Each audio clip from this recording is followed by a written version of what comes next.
Hello, I'm Tucker Crum, a volunteer with the Education Department at the Isabella Stewart Gardner Museum.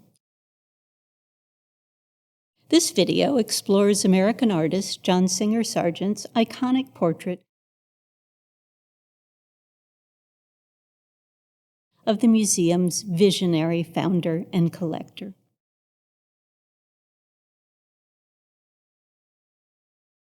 This almost life-size, full-length portrait of her was painted when she was 47 years old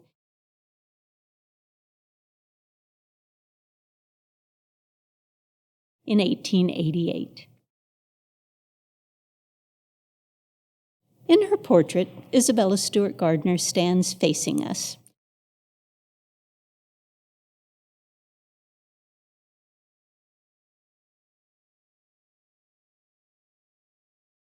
Her arms hanging down, but rounded, in a graceful ballet pose. Her hands clasped together, and her fingers interlaced at hip level in the center of her body. Isabella looks directly at us. Her clear, wide-set blue eyes meet our gaze neutrally, but unafraid. She isn't smiling. Her pink lips are slightly parted, showing just a little of her white teeth as if she were about to speak. Her auburn hair is drawn back behind her ears and off her neck. It forms a tight, boyish cap around the top of her head. We can't tell if it's cut short or gathered into an invisible bun.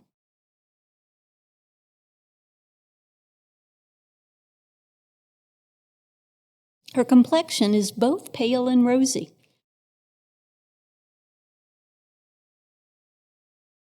Her ungloved arms and hands, with their long, graceful, intertwined fingers, are smooth and creamy. Her face is slightly pinker, and the plunging neckline of her dress reveals faint areas of pink in her enviable, smooth, unblemished décolletage.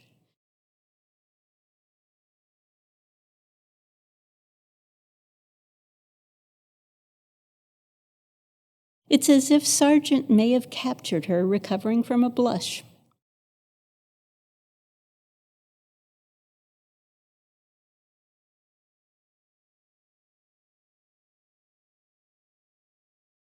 Her long, black, short-sleeved gown is close-fitting, accentuating her slim, hourglass figure, surely enhanced by a corset. Her jewelry is impressive. Around her neck, she wears a white pearl choker from which an enormous ruby and small pearl dangle, pointing towards the shadow around her cleavage.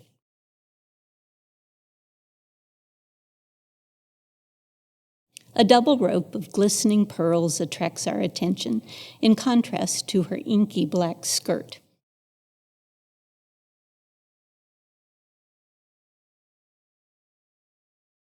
The pearls are draped casually around her waist like a loose belt. Each strand has another huge ruby dangling from its center. The lower strand has an even larger pearl.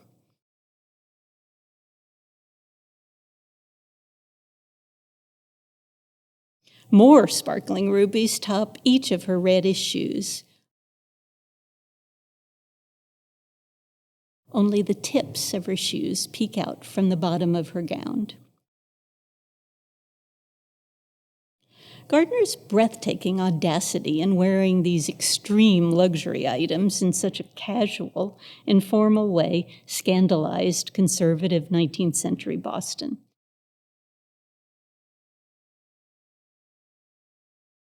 Gossipers shook their heads and called the painting an ostentatious display of wealth not to be borne.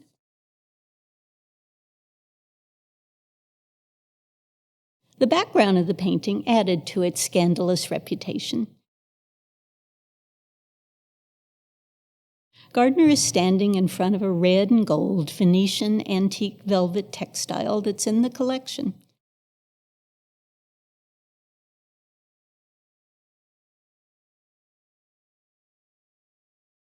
It has a stylized floral and feather design in swirling, undulating circles.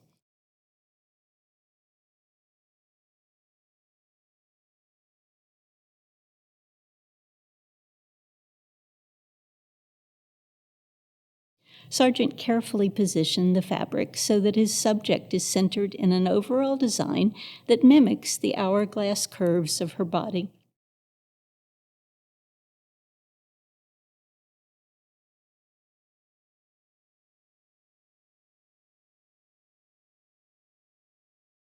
The elaborate concentric gold circles around her head suggest a halo.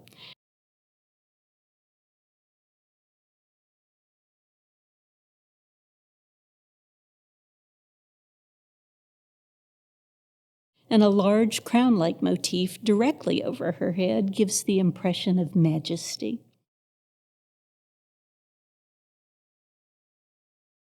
Both of these implications upset puritanical Bostonians.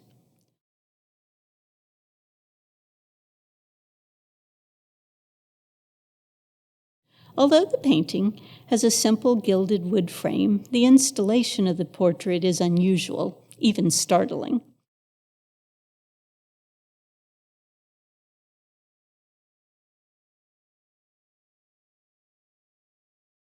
When the American writer Henry James first visited the museum and saw it as it's displayed today, he exclaimed, "You look like a Byzantine Madonna surveying your domain."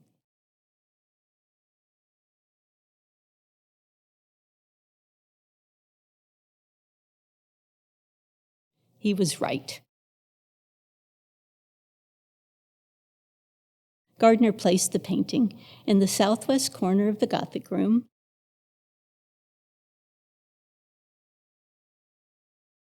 an unusually modest place to position the focal point work in a gallery.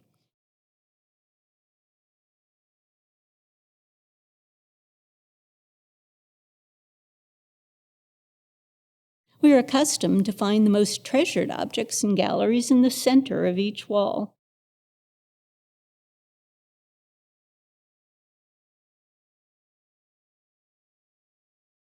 But here, Gardner places herself in an out-of-the-way place.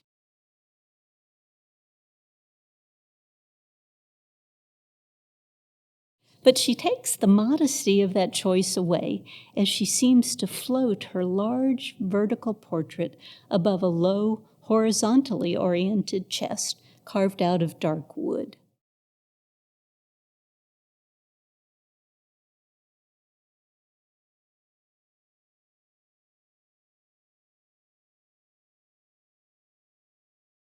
Hers is a position of power.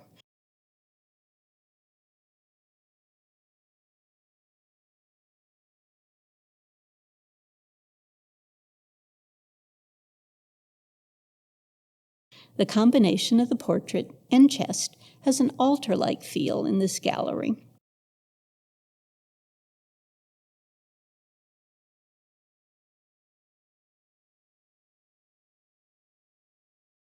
With its wall of stained glass windows and many works portraying a religious story.